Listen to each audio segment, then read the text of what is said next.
Hello dear friends, आज हम लोग जिस टॉपिक को डिस्कवर करने वाले हैं वो है पंक्चुएशन का। पंक्चुएशन की वीडियोस तो मैं बना चुका हूं, लेकिन कुछ ना कुछ पंक्चुएशन के एरर्स होते हैं जो स्टूडेंट्स को समझ नहीं आते, और स्पेशली आपकी राइटिंग और एकेडमिक्स में इस वजह से आपके मार्क्स की डिडक्शन होती है।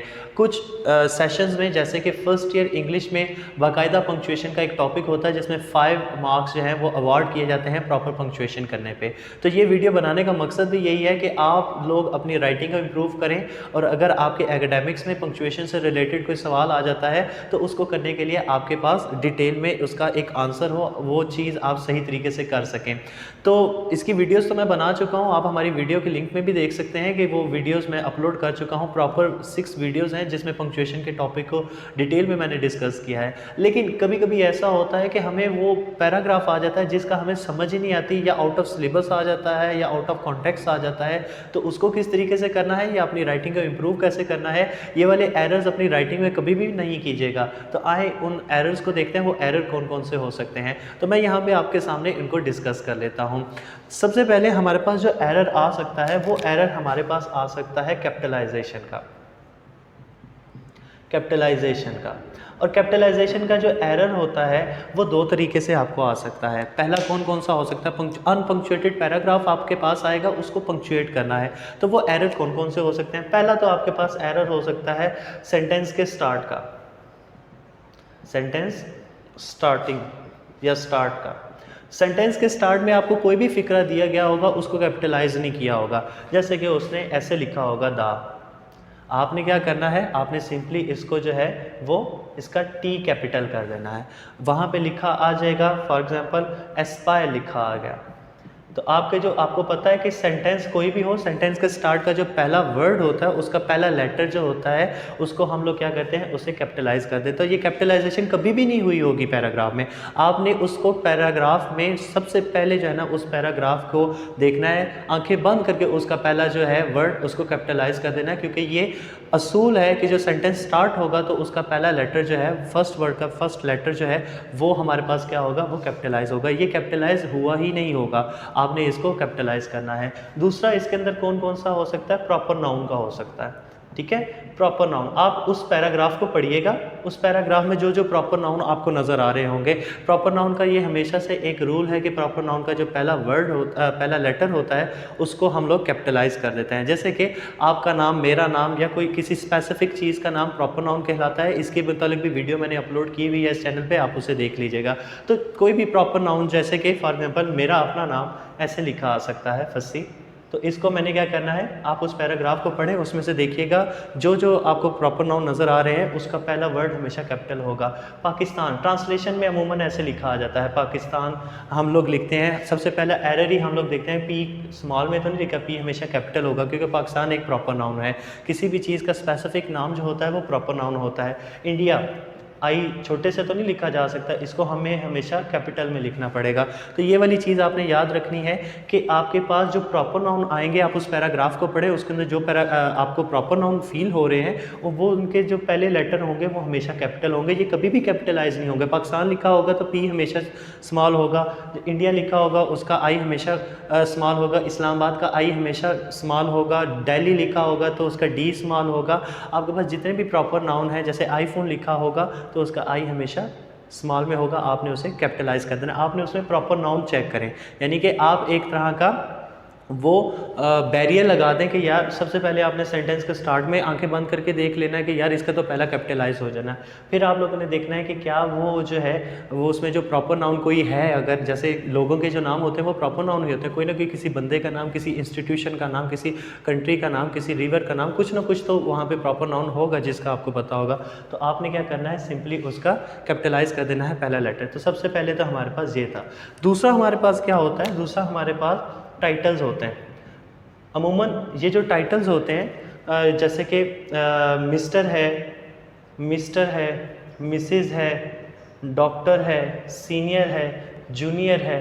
तो ये आप जब कभी भी देखेंगे ना तो आपको ये पता चलेगा कि ये उन्होंने कभी कैपिटलाइज किए ही नहीं होते। इसका अब दो रूल हैं। फर्स्ट ऑफ ऑल सबसे पहले हमारा रूल क्या बताता है कि ये जो इसका एम होगा, ये जो इसका डी होगा, ये जो टाइटल्स होंगे, इनको आपने क्या करना है, इनको सबसे पहले आपने कैपिटलाइज कर देना है। ये मिस्टर लिखा होगा लेकिन आपने इसे कैपिटल एम आर और उसके बाद डॉट लगा देना है। ये उसका रूल है। ये अमूमन कहीं पे भी पंक्चुएट नहीं हुए होते, ये अनपंक्चुएटेड होता है। मिसेस लिखा होगा तो आपने मिसेस इस तरीके से लिख देना है।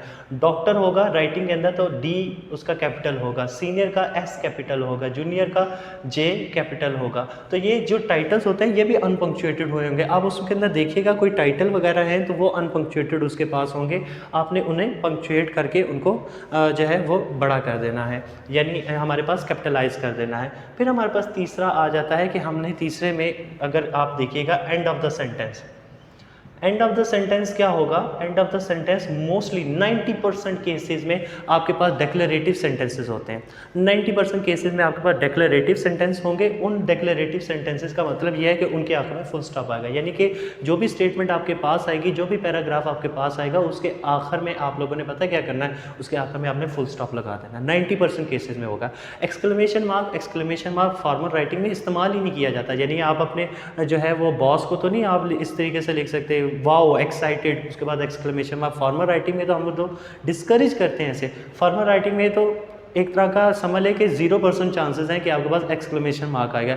बाकी रह गया हमारे पास क्या होगा, बाकी हमारे पास रह गया क्वेश्चन मार्क। क्वेश्चन मार्क करने का क्या हिसाब है, क्वेश्चन मार्क का भी मैं आपको डिटेक्शन बता देता हूँ। डेक्लेरेटिव सेंटेंसेस के आखिर में 90% जो है वो हमारे पास क्या होगा, हमारे पास फुल स्टॉप आएगा। बाकी रह गए जो 5-10%, क्योंकि शायद कभी कभी हमारे पास जो है वो एक्सक्लेमेशन मार्क आ भी जाता है, लेकिन वो फॉर्मल राइटिंग में हम लोग इतना इस्तेमाल नहीं करते।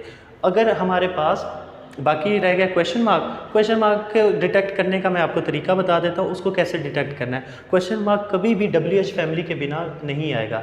Who, when, where, why, how, ठीक है, ये WH फैमिली कहलाती है। इन WH फैमिली के बिना तो क्वेश्चन मार्क लग ही नहीं सकता, यानी कि आपने बहुत कम चांसेस होते हैं जिसके अंदर हम सेंटेंस की फॉर्मेशन इस तरीके से करते हैं, लेकिन आपके पास ज़्यादातर तो WH फैमिली से ही होंगे और वहाँ पे भी आपके पास WH फैमिली से ही क्वेश्चन आएंगे।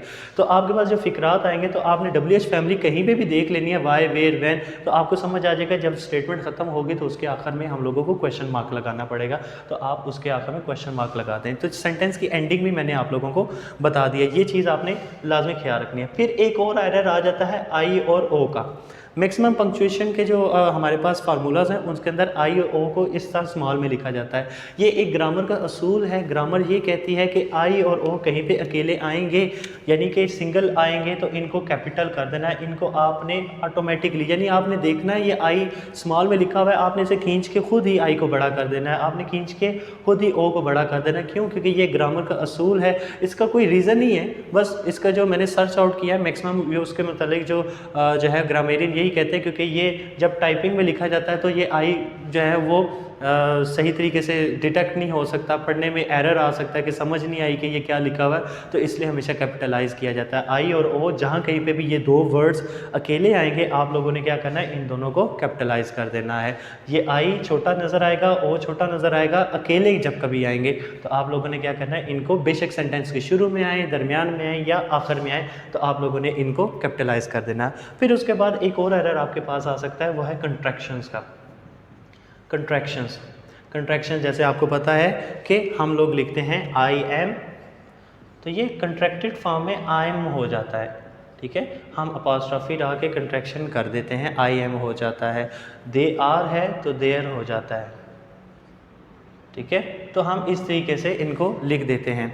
आर नॉट है तो वो ऑन्ट हो जाता है। तो आपके पास ये इस तरीके से हम लोग इसको कंट्रैक्शन करते हैं। तो कंट्रैक्शन के भी एरर हमारे पास कुछ ना कुछ आ सकते हैं, इन कंट्रैक्शन के एरर को भी आप अपने पास देख सकते हैं, ठीक है।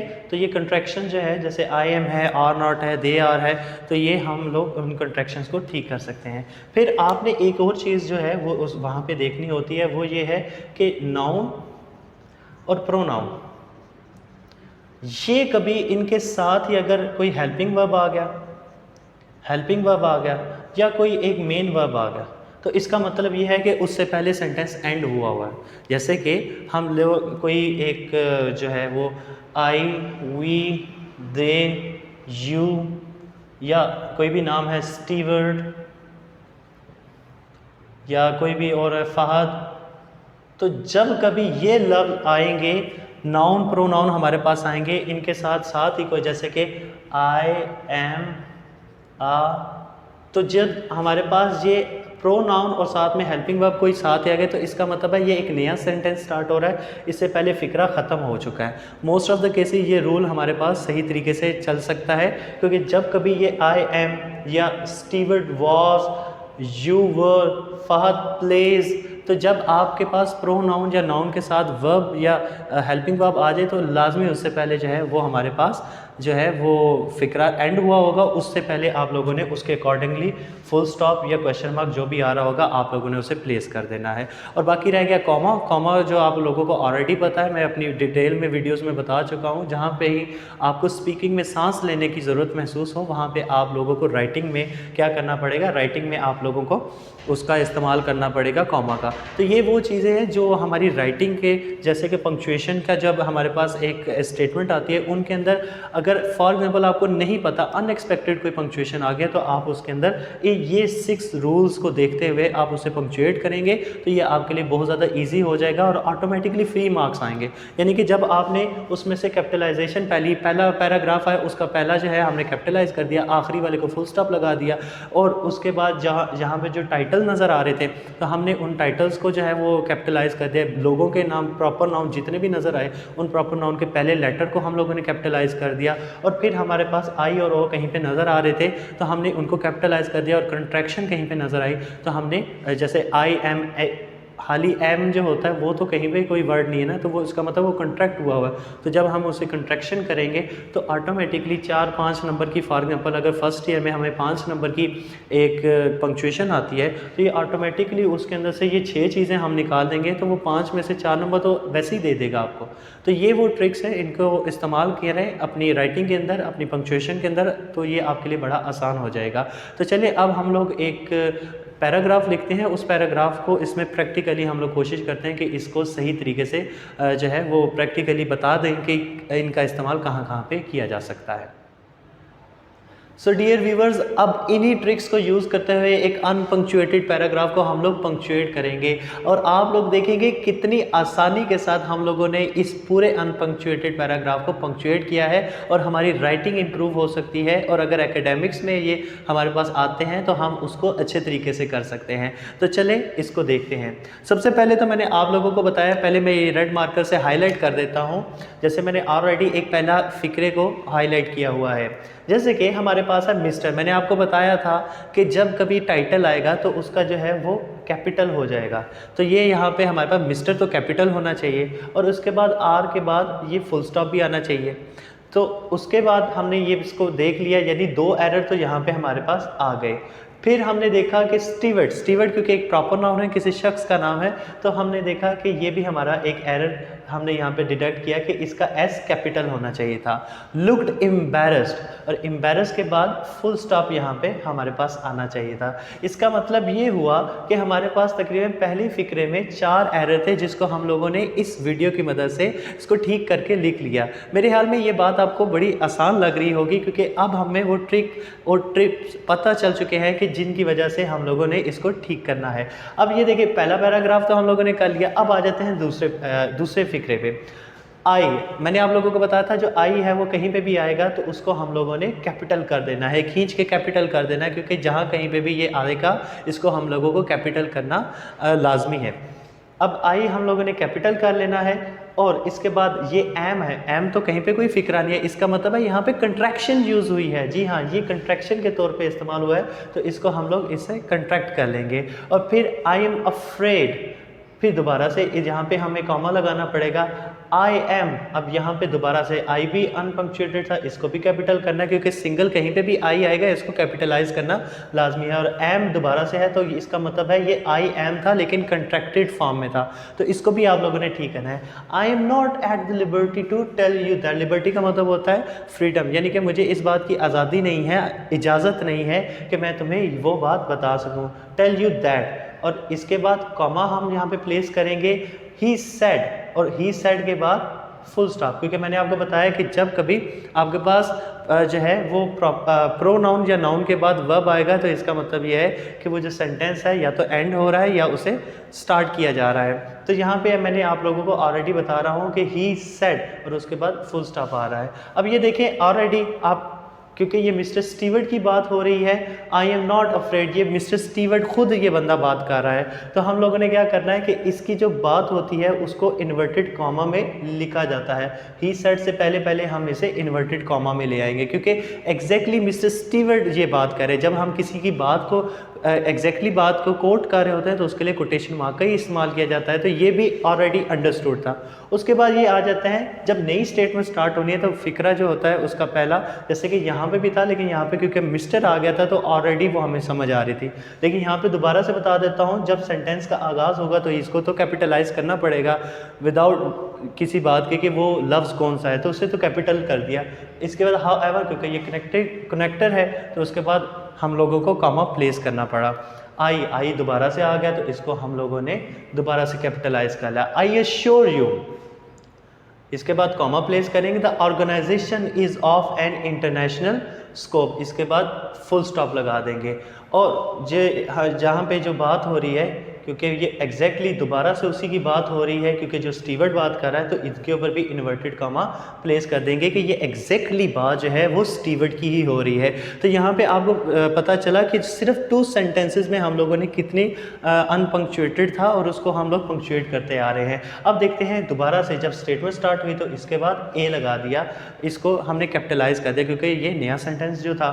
आफ्टर लंच, इसके बाद कॉमा प्लेस करेंगे, ठीक है, इंट्रोडक्टरी फ्रेज था। She took the card horse from her again and scotch tape, इसके दरमियान में हम लोग लगाएंगे हाइफन, क्योंकि जब कंपाउंड नाउन आ जाता है जैसे सनलाइट, तो इस तरीके से ये स्कॉच टेप 2 जो है वो कंपाउंड नाउन है और कंपाउंड नाउन को हम लोग क्या करते हैं हाइफन से, जैसे son in law, daughter in law, उसको भी हाइफन के साथ कनेक्ट किया जाता है, तो यहाँ पे हम लोग हाइफन लगा देंगे।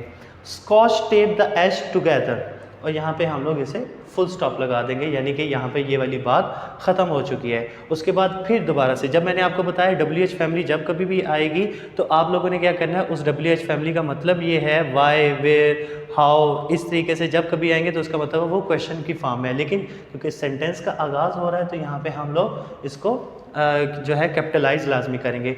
वाई एम आई, अब आई यहाँ पे है तो इसको दोबारा से हम लोगों को कैपिटलाइज करना पड़ेगा, क्योंकि मैंने ऑलरेडी आप लोगों को बताया हुआ है।